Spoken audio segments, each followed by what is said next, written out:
like an inch and a half by 5 feet with 6061 T6. Wow.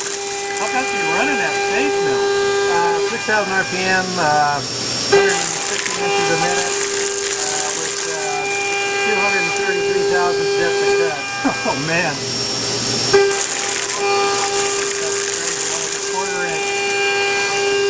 That's the way to move that metal.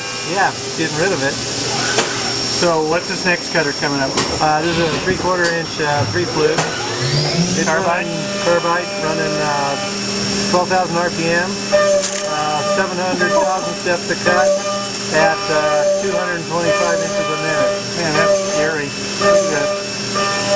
I love this little Haas SS. Look at that. Wow. What kind of load are you getting on that cutter? There in the corners, it's going 200%. 200%? Oh my gosh. Wow. That's pretty cool. 30 horses, 200%. Man, those jaws really hold, don't they?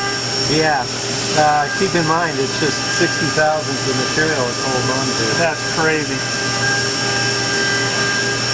Man, that's going to save a lot of time on a bunch of our jobs, isn't it? Yeah, well. Cool. Let's take a look close. Sure.